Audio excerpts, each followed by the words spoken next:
Okay, you know what? I want to talk about this game again because I kept on getting interrupted by that boss battle that I didn't expect. So let me just, while I'm at it, I don't want to have a blank screen on. While I'm at it, let me just do this thing so that way I can get an S rank. And then, this is something I can do while talking, I think. So I'll just do this and talk over it. So, okay. I already discussed this in a previous stream, but because I'm not planning on cutting that one and uploading it to YouTube, I might as well just go over it again and basically talk about it as much as everything I know about the series. Well, no, it's not a series; it's just one game. But the company that made the game and the game itself, so I can put it up on YouTube for really my own sake, like I said previously. So this is Gurumin. In the English version, there's a subtitle, a monstrous adventure or something like that. And in the Japanese version, I believe it was just Gurumin. And it's made by this company called Falcom, Nihon Falcom. It's a Japanese game, as you can tell from the name. And Falcom is a unique company in that they make these action RPG games, and that's kind of their thing. They've been making action RPG games, starting all the way back in the era when turn-based combat in JRPGs essentially was the big norm. Like Final Fantasy series and Dragon Quest, when Square and Enix, when they were two separate companies back then, they were kind of dominating the market with those kind of games, along with a lot of other minor games that didn't become as famous, but still pretty popular among these groups.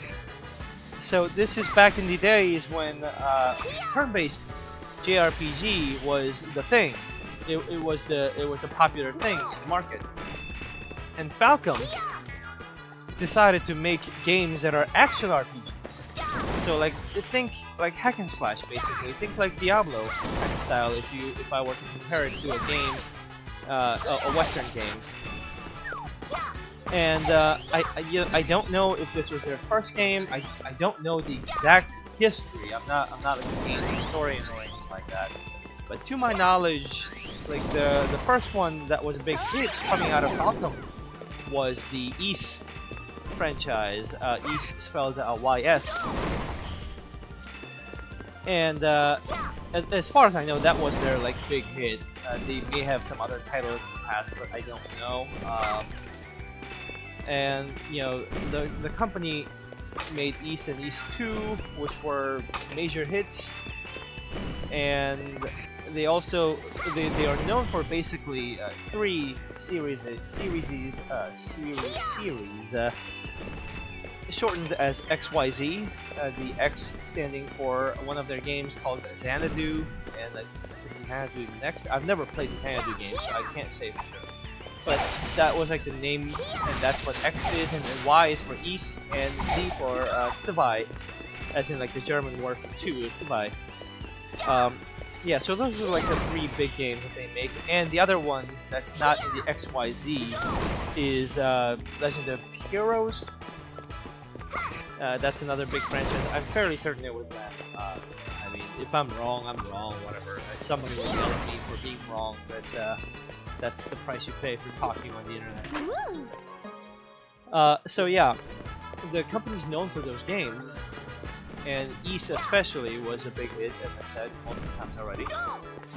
And the thing about Ys was that it's an action RPG, and it's not like Diablo, which I compared it to before, where you basically have a mouse and keyboard, and then you point to a direction, and then you click.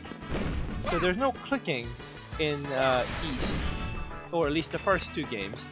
It's simply you just direct your character to go, and the direction matters. So whichever way you're pointing to and moving toward is where the character attacks. So the attack happens automatically. You just kind of run to the enemies, you just kind of charge at them, and as you charge, the character automatically swings the sword.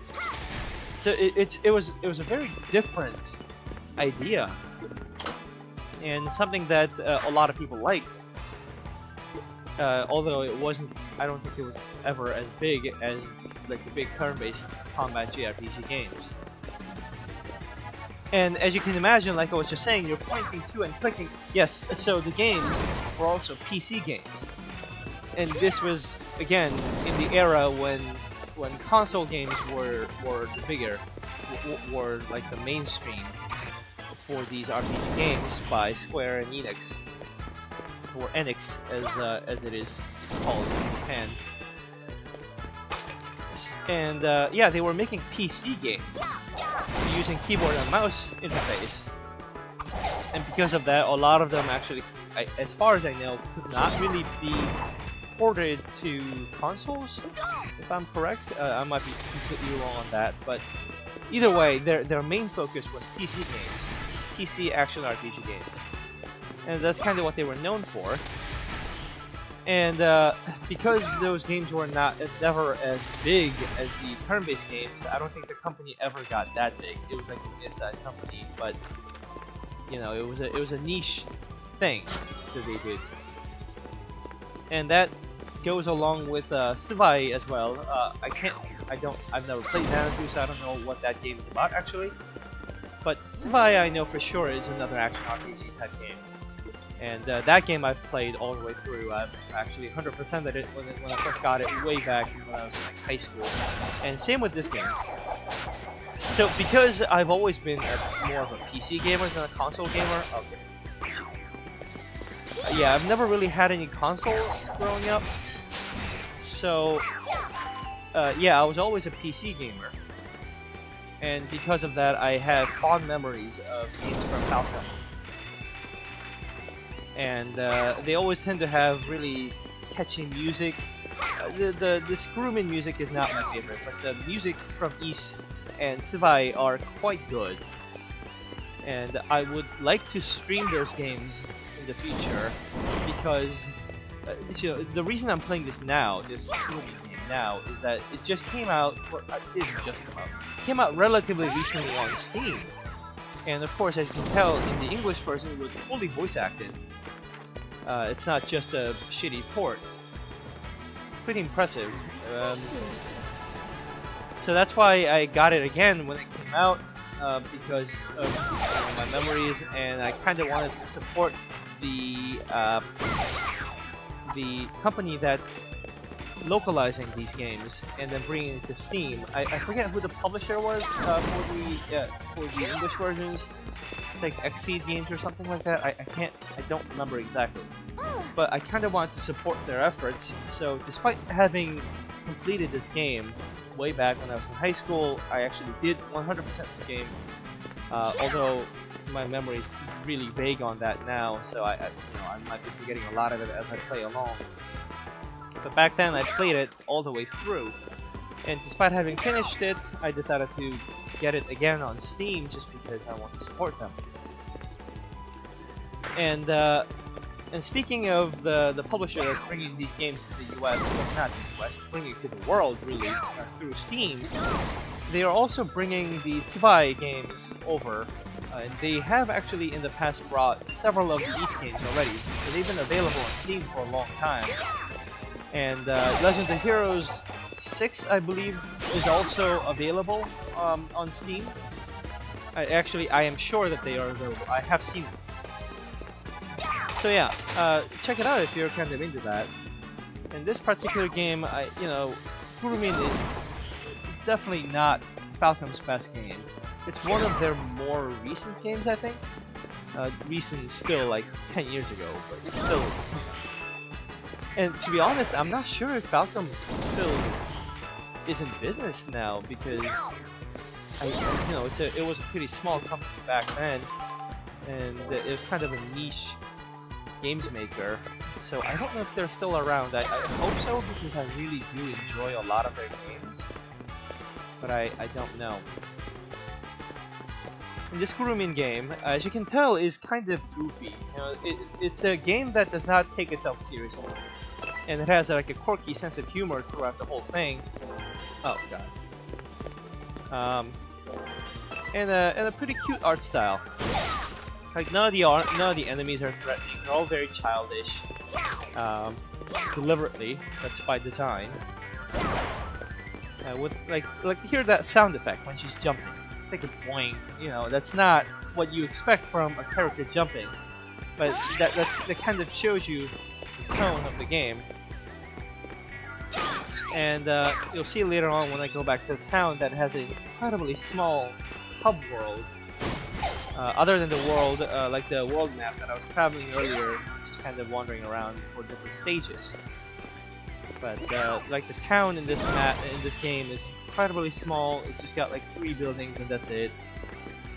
And the goal here is that you're this girl that was sent to this town, this mining town, to live with your grandpa, who's senile and goofy himself. Like he doesn't remember things. He didn't even remember who I was when I got here, I think. And like her parents are clearly not the best parents because they kind of like abandoned her. I mean, they exist and it's not like there's no bad intention. But for some backstory reasons that I don't remember, like they explained it to me, but I didn't really pay attention to it. Yeah, she was sent over to live with grandpa because she can't be with her parents now, and she's in this mining town, and everything, by the way, is in the theme of mining and drilling, because that's her weapon too. You know, she's wielding this handheld drill, which is supposedly this like legendary drill. And when she arrives in town, there are no kids in town because it's a remote mining town. It's kind of brutally realistic, to be honest. So no kids in town, so she has no friends. And you know, despite the fact, you know, because she's like a quirky girl, you know, she doesn't like the fact that there are no kids, but she doesn't really seem too upset about that. It's odd. Like she doesn't really seem to care about anything. And that kind of is evident in her voice acting in the Japanese version. So I was talking about that earlier a little bit, about the voice acting. In the Japanese version, it's kind of well known that the voice actress for this main character had this flat delivery of like every line was just flat. Like the character will make these faces like in intense scenes, but she spoke in this monotone.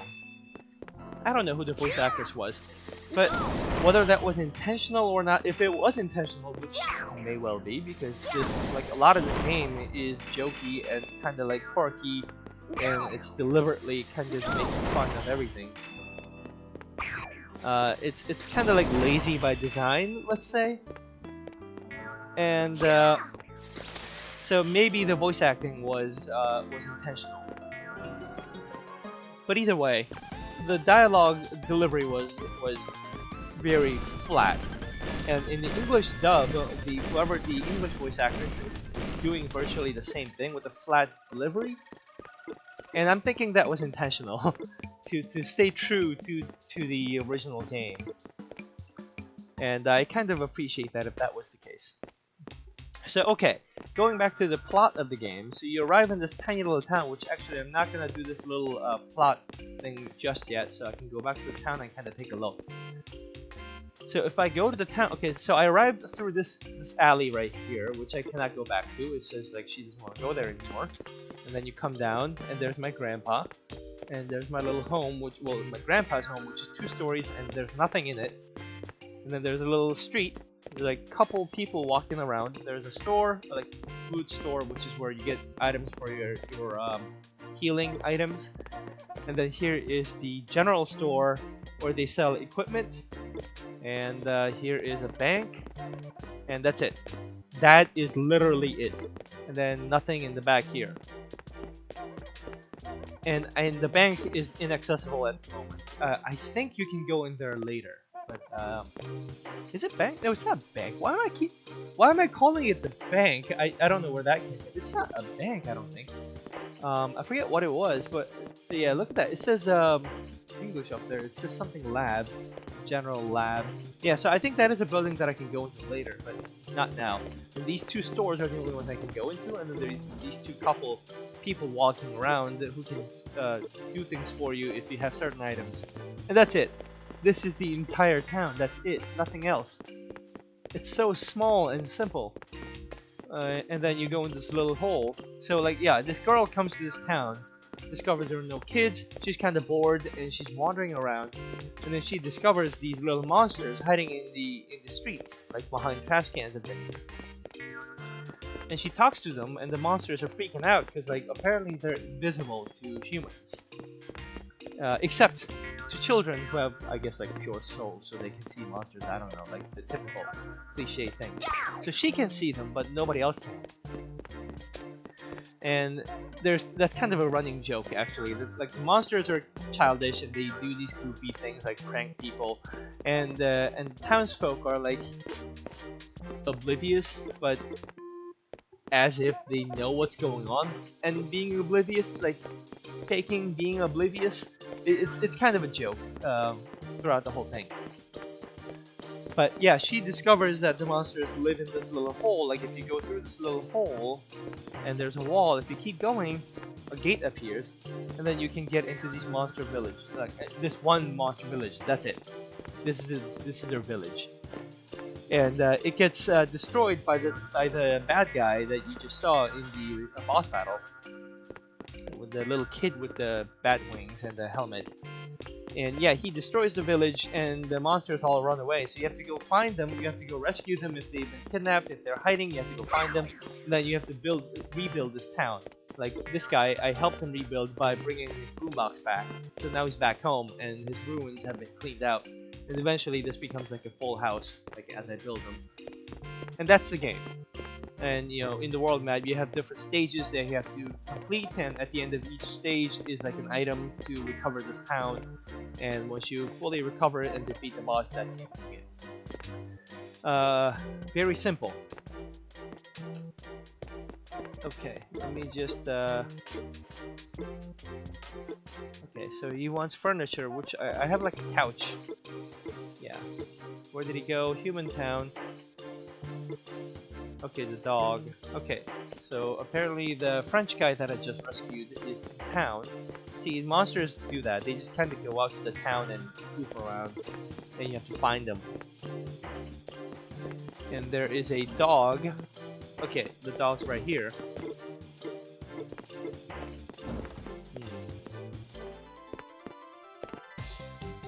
Okay, I don't see the French guy here.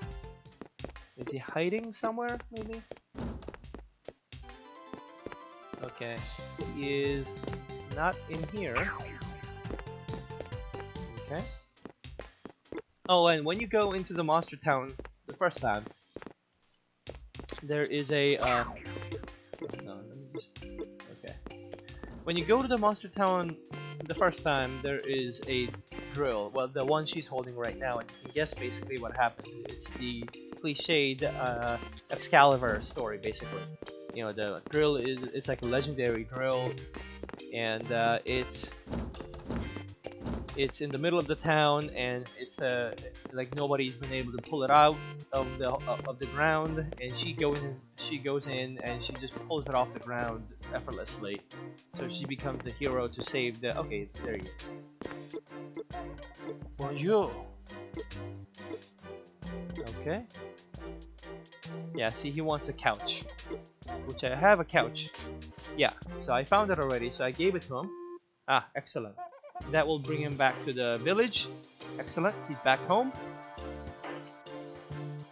And that fixes the town by a little bit. Then new areas open afterwards. And now I have to do the same thing by going to these places and find these items to help the villagers come back. Yeah, so that's it. Yeah, and this right here is the town center where the drill was. And I picked it up and I became the hero. That's it. Very simple, friendly game, really. A very small game, but I actually liked it, despite the fact that it's so simple, and you know, despite the fact that it's not that interesting, to be honest. Oh god.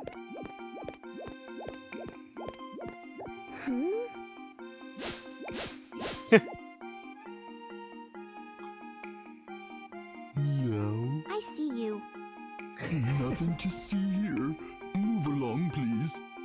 creeping me out. Nothing to see here. Except your creepiness. No creepiness here. None at all. Wait, don't I know you? I've seen you before. A cat monster. Motaro, the one Pino was talking about. I'm merely an innocent monster passing by.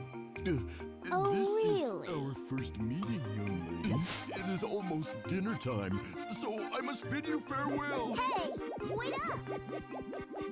He's gone. Maybe he's shy or something.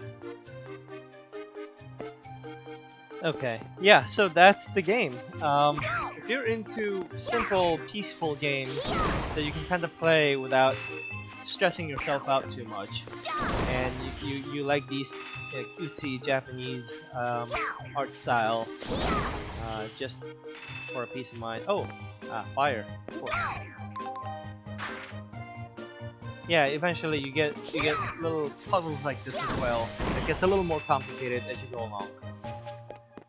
But yeah, so if you're into that, check it out. It's available on Steam.